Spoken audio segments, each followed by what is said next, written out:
प्रजासत्ताक दिनानिमित्त पिंपरी चिंचवड महानगरपालिकेनं आम्ही भारताचे लोक या सांस्कृतिक कार्यक्रमाचं आयोजन केलं होतं। यामध्ये कोल्हापूरच्या कलाकारांनी एकूण 16 भाषेत संविधानाच्या प्रस्ताविकेचं गायन केलं। या कार्यक्रमात देशभरातील एकूण 150 कलाकारांचा समावेश होता, ज्यामध्ये 60 कलाकार हे कोल्हापूरचे होते। या कार्यक्रमाची मूळ संकल्पना कोल्हापूरच्या अश्वघोष आर्ट अँड कल्चर फाउंडेशनचे गायक आणि संगीतकार कबीर नाईक नवरे यांची होती।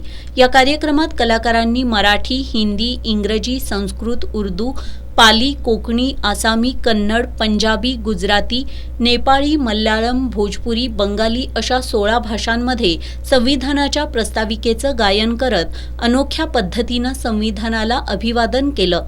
याची नोंद लंडन बुक ऑफ वर्ल्ड रेकॉर्डमध्ये झाली आहे। या विक्रमानं कोल्हापूरच्या शिरपेचात मानाचा तुरा खोवला गेलाय। प्रथमतः मी पिंपरी चिंचवड महानगरपालिका ज्यांनी हा आमचा कॉन्सेप्ट जो आहे तो खूप चांगल्या पद्धतीने समजून घेतला आणि या कॉन्सेप्टला खूप चांगल्या पद्धतीने त्यांनी आम्हाला सहकार्य केलं आणि एक भव्य दिव्य कार्यक्रमाची नोंद त्या ठिकाणी झाली।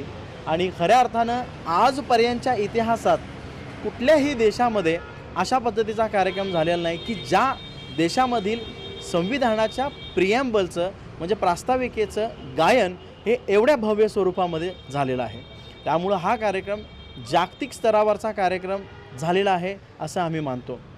अशाच पद्धतीचा कार्यक्रम गिनीज वर्ल्ड रेकॉर्डसाठी मे महिन्यात कोल्हापूरमध्ये आयोजित करण्यात येणार असून त्यासाठी कोल्हापूर महानगरपालिकेनं सहकार्य करून कोल्हापूरचं नाव जागतिक स्तरावर झळकवण्याची संधी कलाकारांना द्यावी अशी अपेक्षा गायक आणि संगीतकार कबीर नाईक नवरे यांनी व्यक्त केली। जो कार्यक्रम आपल्या कोल्हापुरात होणार आहे, जो मे महिन्यात होणार आहे, त्या कार्यक्रमाची नोंद ही जवळपास गिनीज बुक ऑफ रेकॉर्ड म्हणजे रेकॉर्ड बुक ह्या मानक संस्थांमधील सर्वोच्च संस्था असणाऱ्या गिनीज बुक ऑफ रेकॉर्डमध्ये याची नोंद होणार आहे।